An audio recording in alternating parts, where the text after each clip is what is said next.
happening right now, we are talking with Michael Duffin. He is a national security expert who worked 12 years at the State Department until he lost his job last summer because of DOGE cuts.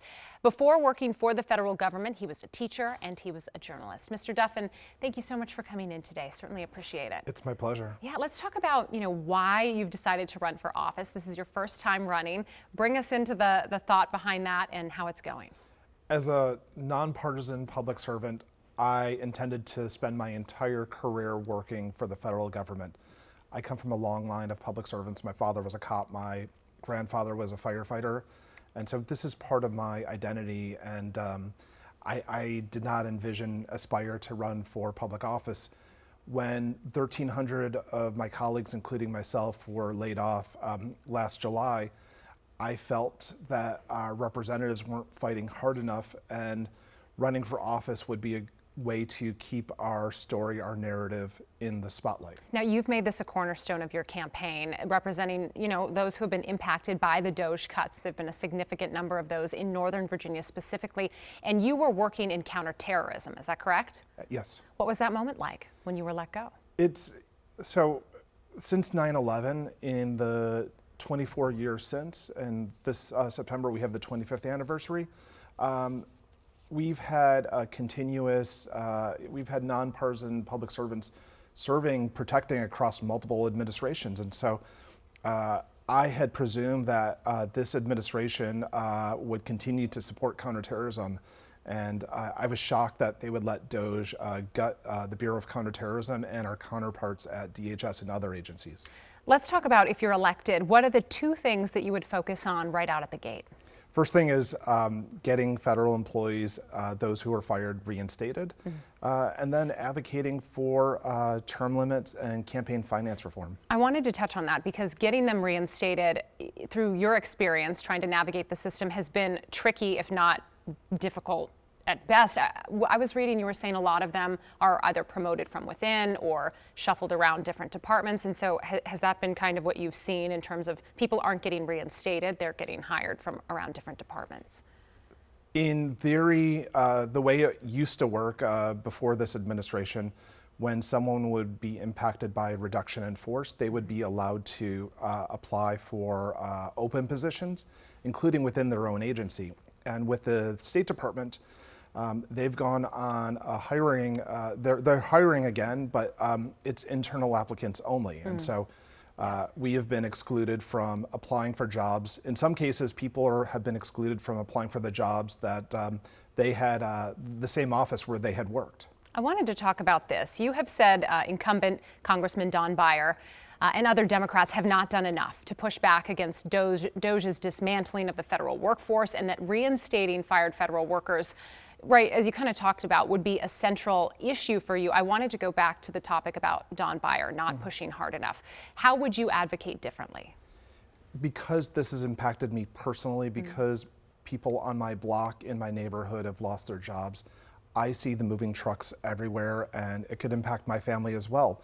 I want to make sure that our representative, whether it's myself or Representative Beyer, is thinking about the families, the dedicated public servants who are impacted by this every moment. And I feel that he and a lot of other members of Congress, they have the memories of goldfish.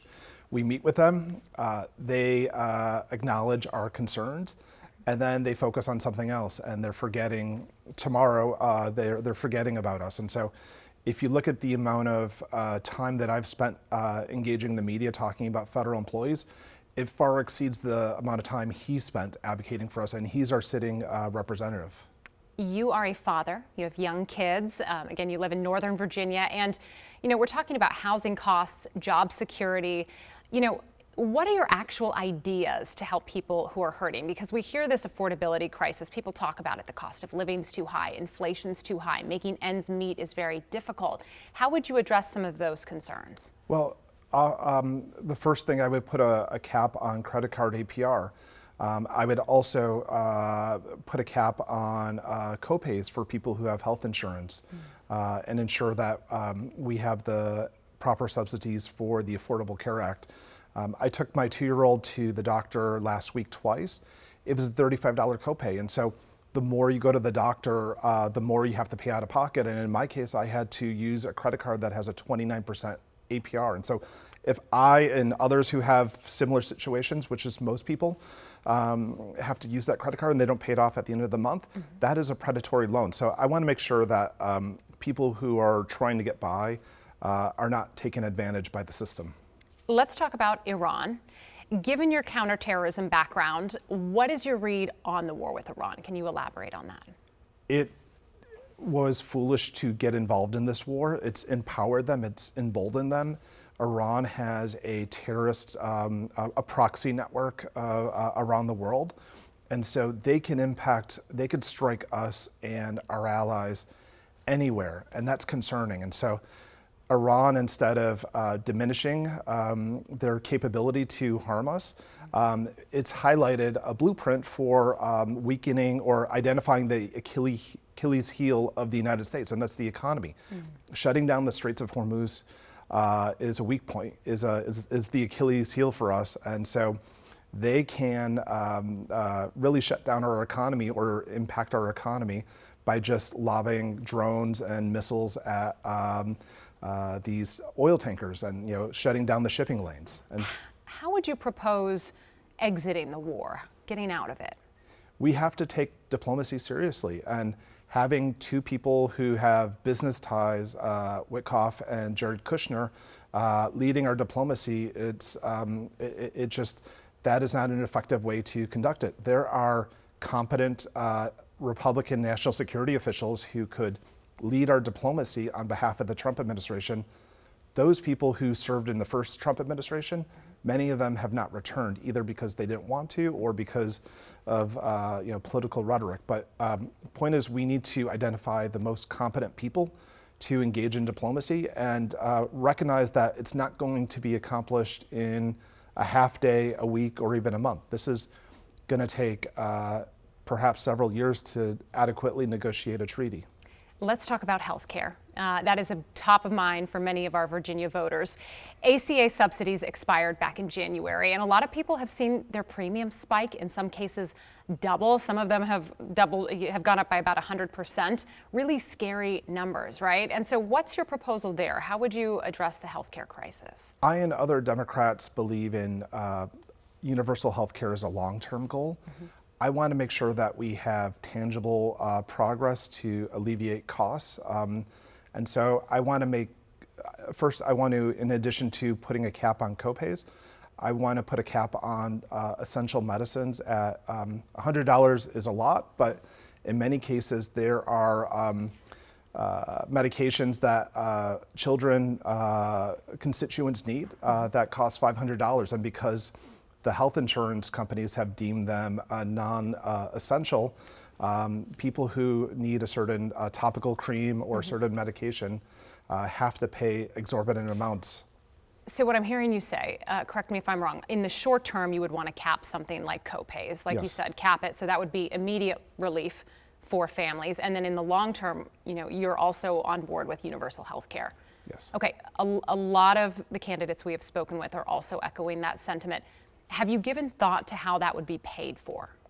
It's, we would have, I believe in a fair tax system. Okay. And so I don't think we have enough time to talk about the full extent of it, but there are corporations and there are billionaires who haven't been paying their fair share. And so I would want to begin a discussion with other lawmakers, including Republicans, to ensure that we have a fair, equitable tax system. And right now we don't. Let's talk about immigration. I'm curious about your current thoughts on ICE, the immigration system in general. Can you elaborate on that? I and others have said we want to abolish ICE. We need an immigration system. The people who have not broken the law, who have not violated civil rights and civil liberties, their institutional knowledge is essential to enforcing our immigration system. Our system's broken, and so this is not just on the Trump administration. This is multiple administrations going back have failed to pass comprehensive immigration reform. We need more judges. We need more people adjudicating cases. And we need to, even if people have broken the law, they deserve a fair trial. And right now that's not happening. Let's talk about data centers, right? We know this is an important topic. They're framed as necessary infrastructure for AI, economic growth, but critics are pointing to environmental impact, energy cost, community pushback we're seeing a lot of. Where do you fall on this, and what role should the federal government play in it? I believe communities should have a say in what is being built in their communities, especially when it impacts their utility costs and impacts the quality of the air they breathe and the water they drink. And so these data centers have essentially in the Commonwealth sprung up overnight, and we're seeing dramatic increases in our energy costs. And so I want to ensure that if they're going to go up in the 8th District or elsewhere, that community members have an opportunity to participate in the planning. And perhaps this would require a referendum. But essentially, we're in a competition with China and other countries on AI, and they are building quantum computing that can crack our encryption codes. It's complicated. It's a complicated issue, but we need to ensure that we have we're the leaders in technology. So I believe in AI, but we need to have protections for consumers and the taxi drivers, the people who are working for Uber and Grubhub and other delivery services, because those jobs are essential and we have no plans to address their loss of income. Let's talk about party strategy, because something that we have heard echoed time and time again is that some voters do not think that Democrats are fighting the Trump administration hard enough. Does the party's approach need to change? I'm a part of the Democratic Party, but I am one of the loudest critics. I feel left behind by my party, and I know that voters in some of the swing states have felt that way, and that's why Donald Trump has been elected twice. And he flipped states that President Obama won in 2008. So we need to have a dialogue with working class people, middle class people who are struggling. And when there are complicated issues like immigration or data centers, it's really hard for the average person to understand what's happening. And we need politicians who can articulate why these issues matter and why we need solutions, not slogans. Would you be able to work with the Trump administration if you were put into office? I mean, this requires a lot of bipartisanship, handshaking with Republicans, some of whom, cost you your job. Would you be capable of doing that? Yes, and absolutely. To pass any legislation, including universal health care, we need Republican votes. I do not believe we're going to get rid of the filibuster, because that would work against Democrats if they retake the White House and both houses. So it's important to get as many Republican members of Congress and the public on board with what we're trying to do, because strong-arming the population, strong-arming the other side is ineffective. As we put a bow on our conversation, and as voters are still getting to know you, what final words would you leave them with? I care deeply about public service, and this is not about advancing my personal career. I'm trying to give a voice to the people who dedicated their lives to serving our country, and they're losing their homes, they've lost their health care. People are in danger of losing, going into significant debt that they may not climb out of in a year or a decade. And so I am advocating for them, and I'm also planting seeds for the future, because we need a competent public service to serve America. And right now, there's too much rhetoric maligning us, and we need people like me to push back. Certainly appreciate the time and the conversation, Mr. Duffin. Thank you for joining us here today. Thank you.